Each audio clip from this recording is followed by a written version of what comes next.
Hey YouTube, what's up, and welcome back to another episode of Vintage Game Finder. I'm closing up another weekend, putting it away, and I'm very pleased with the way things turned out for me. My weekends used to, as far as hunting goes, it used to start at Friday to Sunday, but now it's pretty much an everyday occurrence that I at least pick up one or two games along the way, and I credit that to forming alliances and friendships and just having networking skills, you know, just going out there and establishing relationships with people, you know, and how do I say, keeping the branches out, you know what I'm saying, like just playing it cool and being patient is, in this hobby, is very important. So for the one weekend that you're not that successful, you always have the next weekend to look forward to, or in my case the next week to look forward to, and see what you pick up for your collection at that point. So with that being said, let's go ahead and take a look what I got. It's mainly Nintendo this time around, but have some pretty nice quality titles out of it, and I have a couple friends to thank for that. So let's go ahead and get started. Before I do that, I want to mention real quick that I got a freebie from a good friend of mine named Armando Faith, aka Lucerian. You can catch him on his YouTube channel as well. He went ahead and, from the last video we talked about, I went ahead and did the conversion from the Saturn jewel cases to the more conventional DVD format. The covers, I went ahead and got them printed through my friend at his place of employment, and I'm very grateful for that. Armando, thank you very much. I appreciate it. And they don't look half bad. I mean, the cool thing about that website that I gave you the link to in the last video is you have options as far as the covers go. You could go American, you could go Japanese, you could go European, or you could do a hybrid of one or two of those places, and you could come up with some pretty unique kick-ass covers. So you guys ever get a chance to check it out and you had the same issue that I did, which I'm pretty sure a lot of you do with the Saturn jewel cases, go ahead and check them out. It's coverproject.net. So coverproject being one word, .net, and it's pretty cool. Check it out. They're not paying me to tell you this, but I got recommended to it from another friend of mine, another channel, Straight Geeked Out. He recommended it, and I've been using it ever since, so that's pretty cool. So let's go ahead and dive in. I met another contact recently. His name is Andrew, and he's the guy that hooked me up with a Nintendo DS Lite for my kids. And when I went to his house to pick up a game for that system, I came across something in his garage that I could not get my eyes off of, and it was this right here, the wireless stereo headset from PS3. Well, for the PS3, it is complete, right down to the Bluetooth attachment or whatever the hell it's called. But he had it there sitting in the garage, and the reason for that is he told me he couldn't get it to work. And I really don't care if it works, really. I mean, I just like the fact that it's complete. It's even had the plastic packaging, the little warnings and disclaimers and all that. It's beautiful. So PS3 is not exactly retro yet, but I do love the system. I love the capabilities it had, and it was just all around a great system. So whenever I see something for a PS3 that I could go ahead and grab, I try to go ahead and do that. So thanks a lot, Andrew. I appreciate that, and it is going to a good home. Promise you, I will take care of it. Next, I came across some instruction manuals and a couple other things from this guy that was getting kicked out of his apartment. The guy in question was gonna sell me the Wii for 20 bucks, but like an idiot, I didn't jump on it because it didn't have the nunchucks. In hindsight, it was my mistake, and to this day I still kick myself in the ass about it, but it is what it is. I know eventually I'll find another way. So I ended up picking off of him some paperwork here. I have the Wii operations manual for the channel and settings, for the system setup, and I already have the box, so I pretty much have everything but the console. So it's cool little trinkets to have. He also had a PS2 instruction manual, which is awesome because I have a box for the Slim but not the original. This is stuff I love to have because eventually if I don't want to have it anymore, I could just put it in the trade pile and try to get something I want using that as leverage. I also got a consumer information and precautions booklet for the Super NES and an instruction manual for the Adventures of Rocky and Bullwinkle and Friends, a game that I do not have yet, but eventually I hope to come across. Then after that, what else did I pick up off of him? I got let me see. Oh, I got these. I got Super Mario Brothers, Super Mario All-Stars, the 25th anniversary edition for the Wii. I also got this 25th anniversary edition sealed copy of the soundtrack CD that came, I think it was the original Mario Brothers on the Wii, which I have.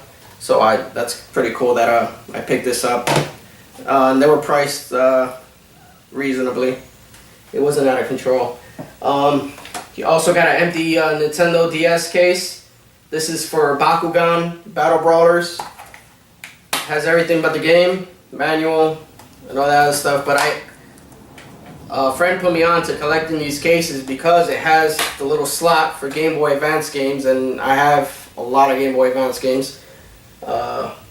So it's good to have these around. So when you find them, what I would suggest you do is go ahead and pick them up because you never know. I pick these up, jewel cases, CD jewel cases. I pick up DVD cases because you can always use that stuff. Next, we have some Game Boy Advance games that I picked up. Also, this was a lot that I picked up on a social media site, and she had Pokemon Yellow for Game Boy, and I was not able to get it because at that point I think somebody game blocked me. I don't have concrete evidence on who it was, but I'm pretty sure that somebody did because I had the sale done, and 15 minutes later she instant messages me and says, you know what, I'm gonna hold off on the Pokemon Yellow because it's going a lot more. It's going for a lot more than what you want to pay for it. So it pissed me off completely, and I made a fuss about it. But in the end, she kept the game, and I was just happy with what she gave me in the first place. So let's go ahead and see what she gave me. I ended up getting a Pokemon Emerald version, the classic NES series of Zelda 2: The Adventures of Link, the classic NES series of The Legend of Zelda, Mario vs. Donkey Kong, Kirby and the Amazing Mirror, my first Kirby game, like ever on any console, so I'm really happy that I got to pick this up, and just as happy that my kids are gonna be able to experience a Kirby game as well. And then Mega Man 02 from Capcom. Any Mega Man game you want to pick up because they're fun and they're challenging and they hold their value. Okay, now I have some NES games. Let's see. These I picked up from my cousin who's gotten into collecting, and he hooked me up with this. So Jeff, thank you. I appreciate it. I needed these titles in the collection. I will be looking out for you as well, just like you do for me. So no worries, bro. Let's go ahead and go through these real quick. I got a Kickmaster from Tato.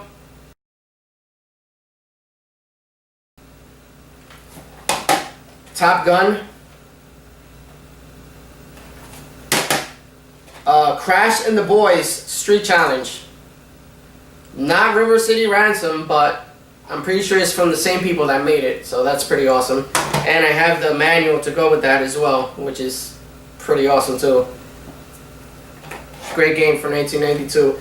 This game, love the cover art to it to this day. Loved it when I saw it when it first came out, and I still love it now. It looks, there's just such a sinister look on this guy. It's amazing. The Guardian Legend.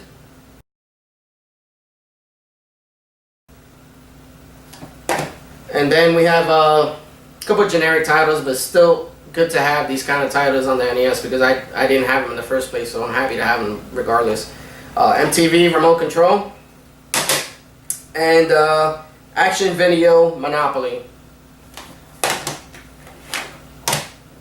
And another couple of manuals I got the instruction manual for Bad Dudes, which I already have, but I did not have the manual. I'm not looking to have these games completely in box, but if you could pick up a manual for pretty cheap or next to nothing, then why not? You know what I'm saying?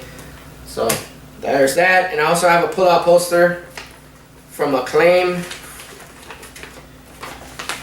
Has Judge Dredd on it, and then what games they had out for that particular year. I want to say it's 1992 or 93. I'm not too sure. Alright.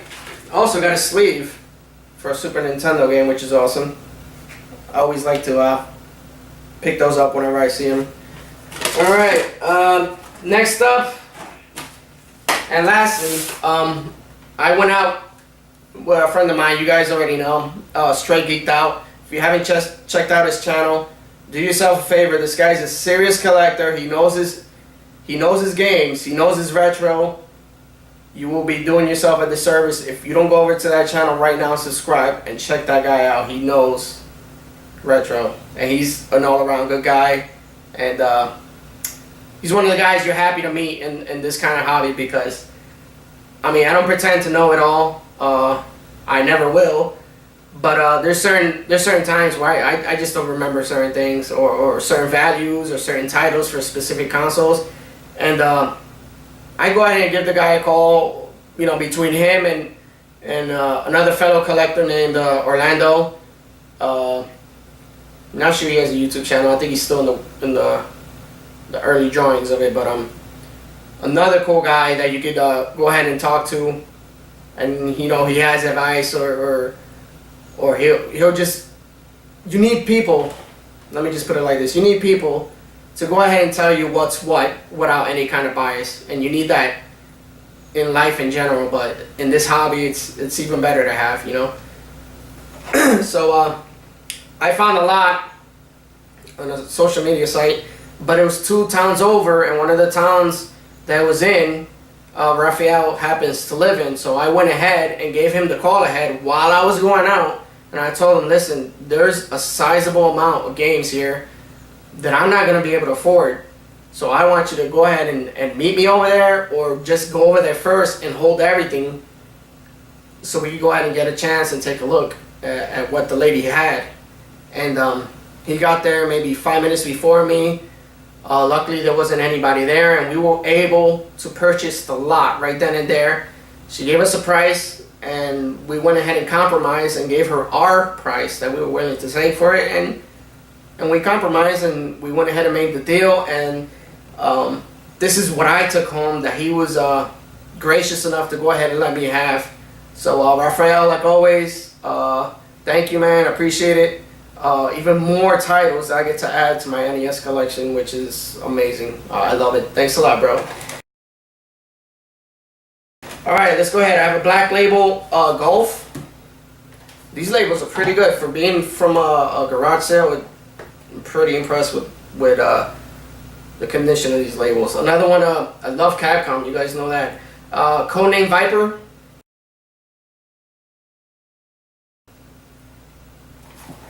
Also have, I hope I don't butcher this, it's Faxanadu. I'm pretty sure it's an RPG. Very happy to pick that up. I still have nightmares about this game. It was the control scheme. I couldn't understand why it was so horrible. Why? I think whoever designed the control scheme for this game had to be on some type of narcotic when he did that, because it's you gotta play this game. It's atrocious, the control scheme, and it's from Data East, Karate Champ. Decent game in the arcades, horrible game on the NES, but still good to have that game in the collection, because I didn't have it in the first place, so it's good to have. Milton Bradley game, Captain Skyhawk. Didn't have too many bad experiences with this one. And last but not least, I finally have a copy of Castlevania 2 Simon's Quest. Not one of the most celebrated Castlevanias, to say the least, but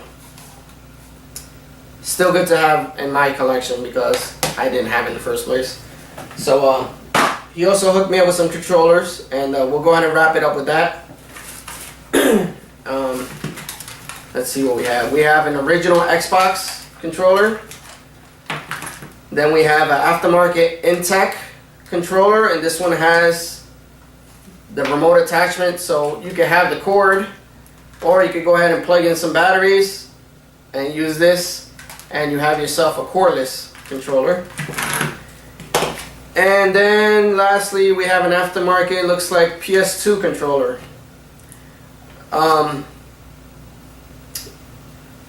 It's not a bad thing to have aftermarket controllers. You know, you can always put them in the tray pile, but I love the original equipment, you know, the original controllers and original attachments and accessories and all that. I'm big on original manufacturer stuff. But like I said, I mean, there's gonna come a time when this stuff, the original stuff, breaks down, and you're gonna need a backup. Or, you know, you give this to one of your kids so they can go ahead and brutalize it and do what kids do best, and that's break stuff. So you go ahead and let them do that with these and not the originals. So for my weekend, I gotta say, was not bad. I bulked up my NES collection. Definitely bulked up my Game Boy Advance collection for my kids, because that's what they're playing right now, is just all handhelds. Got the Wii collection going a little bit stronger. Still waiting on a console. I still kick myself for that. But not too bad. I want to say all in all, a pretty decent weekend. And I hope you guys had a good weekend hunting out there as well. Like always, like, rate, comment, subscribe, all that usual crap. And I'm very optimistic for the next weekend. But even still, if it does end up turning to shit, it's still going to be on here. It's still going to be chronicled for you guys to see, because I want to show you the good, the bad, and the ugly in the hobby, so you don't have any surprises when it's your turn. Thanks for watching. God bless, and happy hunting.